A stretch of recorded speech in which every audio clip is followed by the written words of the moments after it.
वो शर्मिंदा या रब परेशान हूँ मैं, गुनाहों पे अपने पशीमान हूँ मैं। पलीदी गुनाहों की तू पाक कर दे, बसोज़े मोहब्बत मेरे दिल को फरमा। इसी तरह का बयान और हम्दुन्नात अगर आप सुनना चाहते हैं तो सबसे पहले हमारे चैनल को सब्सक्राइब करें, लाइक करें और अपने दोस्तों में भी इस वीडियो को शेयर करें। फिर हम मिलते हैं एक और वीडियो के साथ। इजाज़त दीजिए, खुदा हाफिज़। बहुत तेजी के साथ वज़ू के हवाले से नमूना आ गया, आपने दिल से सुन लिया। इंशाअल्लाह गुस्ल के बाद वज़ू करेंगे, हाथ उठाइए इंशाअल्लाह। ये देखिए, गुस्ल के बाद वज़ू करने की कोई ज़रूरत ही नहीं है। और एक बात याद रखिए कि गुस्ल के दौरान आपका वज़ू टूट भी जाए तो भी वज़ू करने की जरूरत नहीं। आप गुस्ल कर रहे थे, पेशाब लग गया, ये पेशाब करके फिर गुस्ल करने लगे, अब वज़ू करने की जरूरत नहीं है। वज़ू करना है तो गुस्ल से पहले, गुस्ल के दरमियान वज़ू टूट जाए तो भी वज़ू की जरूरत नहीं, गुस्ल के बाद वज़ू की जरूरत ही नहीं, क्योंकि जब पूरे जिस्म में पानी बहा लिया उसमें 72 वज़ू आ गया। गुस्ल के हवाले से नमूना देने के लिए जा रहा हूँ, इसको बहुत ध्यान से सुनिएगा जो मैं आपको सुनाने के लिए जा रहा हूँ। आप कपड़ा पहनिए, पुराना चल जाएगा, लेकिन महिला को छैला मत पहनिएगा। अल्लाह के रसूल को पसंद नहीं। फरमाया इसको क्या हो गया, इससे इतना नहीं होता कि कपड़े को धो लेता, कपड़े को पाक साफ कर लेता, मैल कुचैल साफ कर लेता। आपके सर में बाल है, कोई दिक्कत की बात नहीं, तेल लगाइए या नहीं लगाइए, तेल लगाना सुन्नत है, लेकिन बाल को बिखरे मत छोड़िए, उसको संभालना, उस पर कंघा करना भी सुन्नत है। बहुत सारे लोग क्या कहते हैं, मुझे तेल लगाने की आदत नहीं है। ये आदत क्या अपने बाप के यहाँ से लेकर क्या है? नबी की सुन्नत है तेल लगाना। ये डीजल है, डीजल। जिस तरह के डीजल के साथ मोबिल है, उसी तरह मोबिल की जगह सर में तेल है। ये तेल लगाना सुन्नत है। बाल को बिखर करके रखना ये खिलाफ सुन्नत है। बाल को समेटना, कंघा करना ये भी सुन्नत है। अल्लाह के रसूल ने कहा कि इसको क्या हो गया, ये महिला को चला रहता है, इसको क्या हो गया, ये बाल में कंघा भी नहीं करता। नुक्ते की बात याद रखिए, जब आदमी पेशाब करता है तो वजू करता है, जब मनी निकलता है तो गुस्ल करता है। दोनों में फर्क क्या है, ये राज बता। जब आदमी पेशाब करता है तो पेशाब की नाली से पेशाब आता है, जब आदमी के जिस्म से मनी निकलती है तो पूरे जिस्म से निकलती है, झिंझोड़ करके रख देती है। जब आदमी गुस्ल करता है तो बदन जो टूट रहा था वो असली हालत में लौट जाता है। इसलिए मनी निकलने के बाद गुस्ल है, पेशाब के बाद वज़ू है। आपके घर में गुस्ल खाना है, गुस्ल खाना में अगर कच्चा है तो पेशाब मत कीजिएगा। गुस्ल खाना पक्का है तो पेशाब करना जायज है, लेकिन तकवे के खिलाफ है। अगर पक्का गुस्ल खाना है, सीमेंटेड है, अगर आप उसमें पेशाब कर देते हैं तो पहले पेशाब को बहाइए, उसके बाद गुस्ल कीजिए, लेकिन आपको एक नुकसान होगा, वसवसे की बीमारी पैदा हो जाएगी। इसलिए गुस्ल कच्चा रहे या पक्का रहे, आपको गुस्ल खाने में पेशाब नहीं करना। जब आदमी के ऊपर गुस्ल वाजिब हो जाता है तो मस्जिद में दाखिल नहीं होता, मस्जिद में दाखिल होना मना है।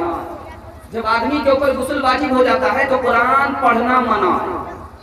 कुरान पढ़ना मना क्यों है, मस्जिद में दाखिल होना मना क्यों है, ये राज मैं आपको बता रहा हूँ। आप लोग मुकम्मल सुनने के लिए तैयार हैं? दोनों हाथ उठाइए इंशाअल्लाह। बहुत प्यारा नमूना आपकी खिदमत में लेकर तैयार। ये जो मस्जिद है, जो जिस मस्जिद का ये जलसा हो रहा है, ये काबे का नमूना है। काबे में नापाक आदमी दाखिल नहीं हो सकता, बेअदबी है।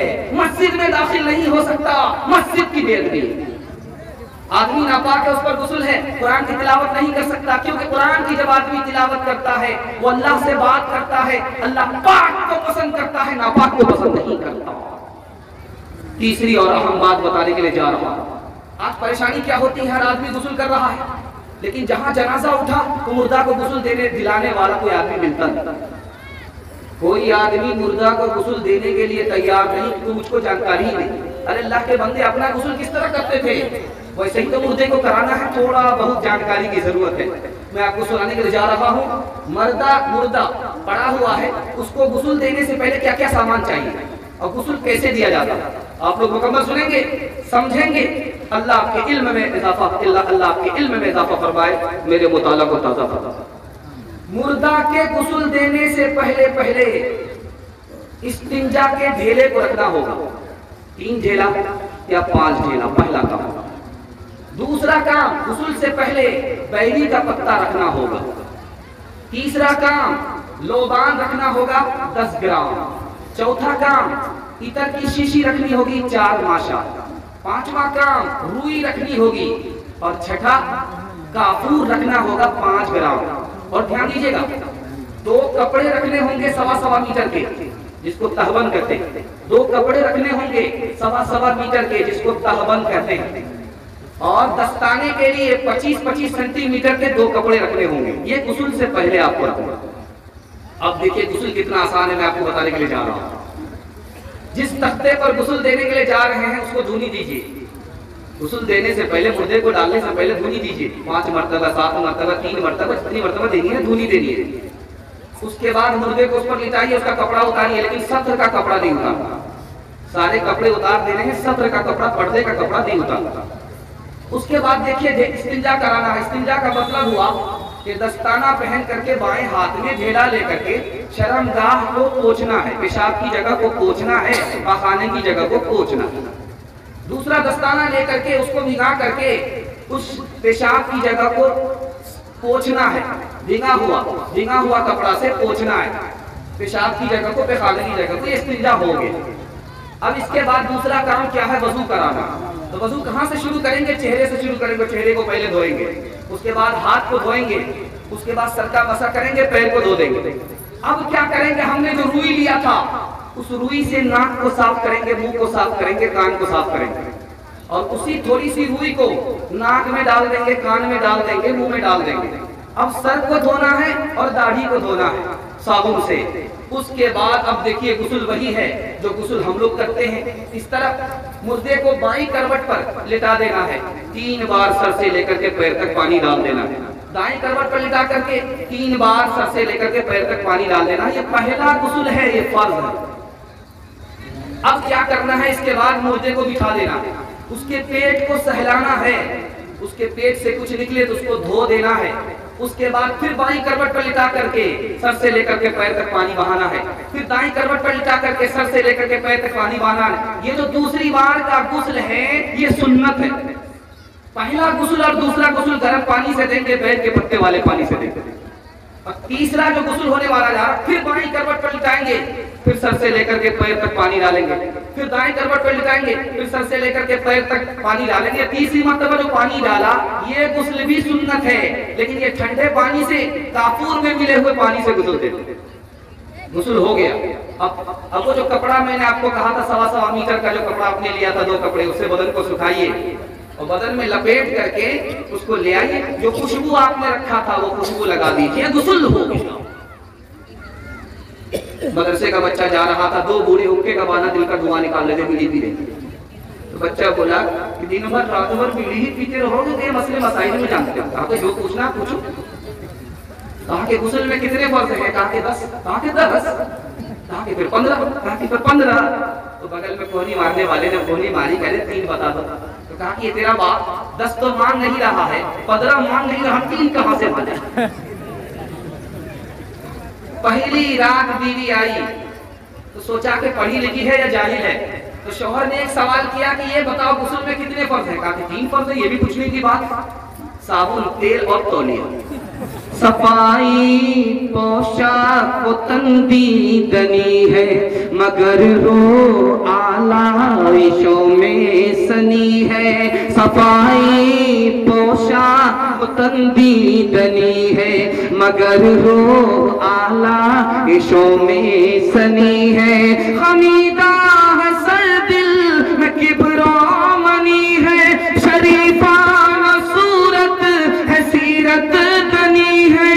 ये तहजीब नौ है नई रोशनी है, ये तहजीब नौ है नई रोशनी है। आखिरी मुताला आपको मस्जिद के हवाले से सुनाने के लिए जा रहा हूँ। जुमा का दिन होता है, हम लोग जुमा पढ़ने के लिए आते हैं। जुमा के हवाले से नमूना देने के लिए जा रहा हूँ। इंशाअल्लाह जुमा गुस्ल करेंगे, हाथ उठाइए इंशाअल्लाह। ध्यान दीजिएगा, बड़ा खूबसूरत मुताला आपकी खिदमत में लेकर के आ रहा हूँ, जुमा के हवाले से सुनाने के लिए जा रहा हूँ। इसको बहुत ध्यान से सुनिएगा। जुमा के दिन को जुमा क्यों कहते हैं? आदम और हव्वा जन्नत से जमीन पर जब उतरे थे तो जिस दिन दोनों जमा हुए थे वो जुमा ही का दिन था, इसलिए जुमा को जुमा कहते हैं। जुमा का दिन ईद का दिन होता है। क्यों? अल्लाह ने काम शुरू किया था बूद से और जुमा के दिन मुकम्मल हो गया था, इसलिए जुमा का दिन ईद का दिन है। जुमा का दिन सबसे बड़ा दिन है। क्यों? आदम उसी दिन पैदा हुए, जन्नत में उसी दिन दाखिल हुए, क़यामत जुमा ही के दिन कायम होगी। जुमा के दिन सब डरते हैं, अगर डरता नहीं तो इंसान नहीं डरता। जुमा की रात में अगर किसी का इंतकाल हो जाए, जुमा के दिन में अगर किसी का इंतकाल हो जाए, उस पर अज़ाब कब्र नहीं होता। लोग ताज्जुब करते हैं कि नापाक आदमी, पापी आदमी, गुनहगार आदमी मर गया। अल्लाह ही चाहता है कि कुछ लोगों को बेहिसाब जन्नत में दाखिल कर दे, तो हमारे बाप और तुम्हारे बाप का क्या नुकसान होगा। चौथी बात को याद रखिए, जुमा के दिन एक घड़ी होती है कबूलियत की। जब खुतबा शुरू होता है उस वक्त से वो घड़ी शुरू हो जाती है और जब सलाम होता है उस वक्त तक वो घड़ी रहती है। जुमा के दिन एक घड़ी होती है जो असर से लेकर के गुरूब तक रहती है, मगरिब तक रहती है। वो घड़ी ऐसी आती है कि उसमें जो भी दुआ कबूल की जाती है अल्लाह अपने फजल से कबूल फरमाता है। खास याद रखिए जुमा का दिन क्यों है। हम जो जुमा पढ़ने के लिए आते हैं, जुमा का दिन क्यों है? जुमा के दिन जमात ज्यादा होती है, अल्लाह की रहमत बंदे को ज्यादा मिलती है, इसलिए जुमा का दिन है। आलिम के सामने जाहिल आता है और जाहिल की गलती को आलिम सुधार देता है, जुमा इसलिए है। बेनमाजी जुमा के दिन आता है, उसको नसीहत मिलती है, नमाजी बन जाता है, इसलिए जुमा का दिन है। गरीब जरूरतमंद जुमा के दिन आता है, दरवाजे पर दस्तक लगाता है, उसकी जरूरत पूरी हो जाती है, इसलिए जुमा का दिन है। हम भी आपके भाई, आप भी हमारे भाई। भाई होने का मतलब ये हुआ कि आप जुल्म नहीं करेंगे। भाई होने का मतलब है कि नुकसान नहीं पहुंचाएंगे। भाई होने का मतलब है जरूरत में काम आएंगे। भाई होने का मतलब है मुश्किल को हल करेंगे।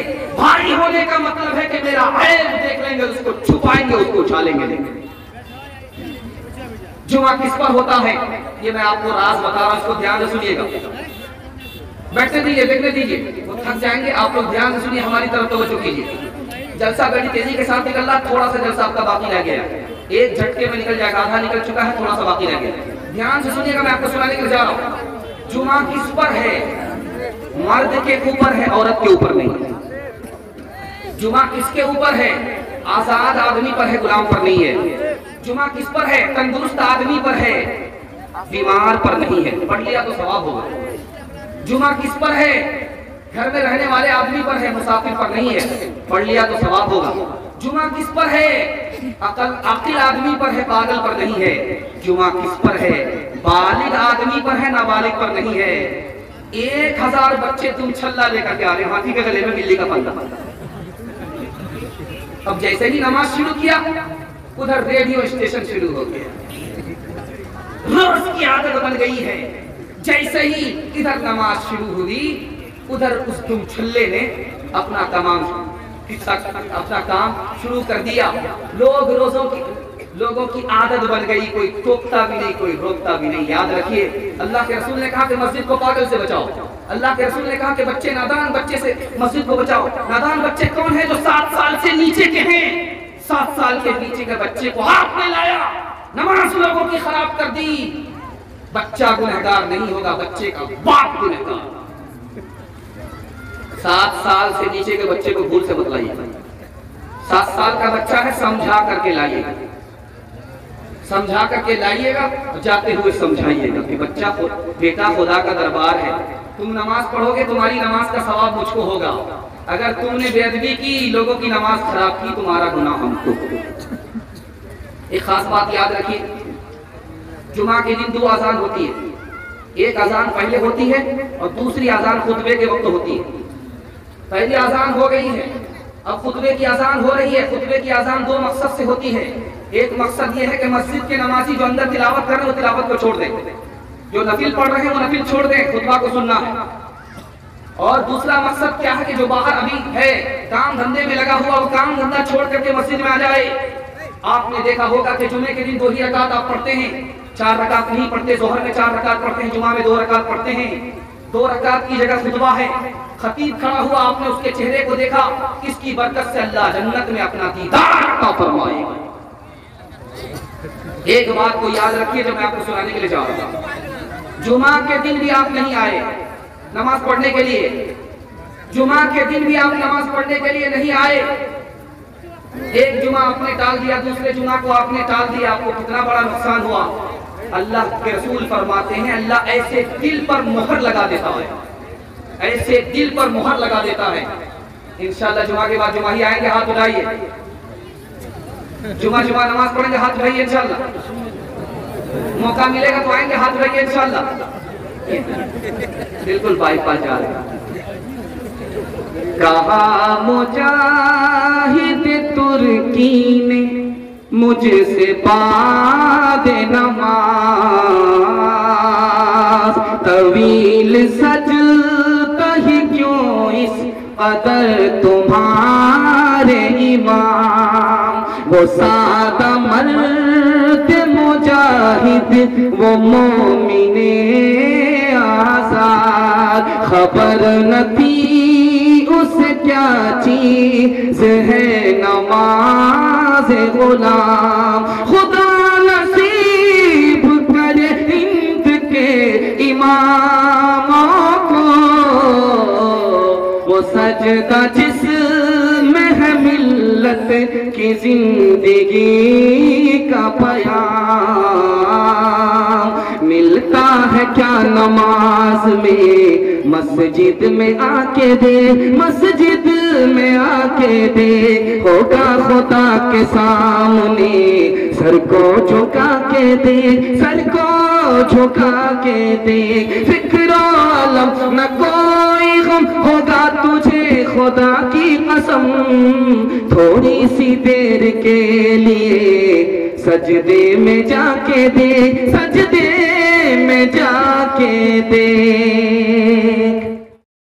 अस्सलामुअलैकुम नाजरीन, आप देख रहे हैं SB मीडिया यूट्यूब चैनल। दोस्तों, अगर आपने अभी तक मेरा इस चैनल को सब्सक्राइब नहीं किया है, बराए मेहरबानी इस चैनल को सब्सक्राइब करें, लाइक करें और अपनी राय कमेंट में ज़रूर पेश करें। तो हमें बताएं कि आपको मेरा यह वीडियो कैसा लगा। अगर पसंद आ जाए तो चैनल को सब्सक्राइब करके मेरा हौसला अफजाई फरमाएँ। मिलते हैं अगले वीडियो में। खुदा हाफिज़।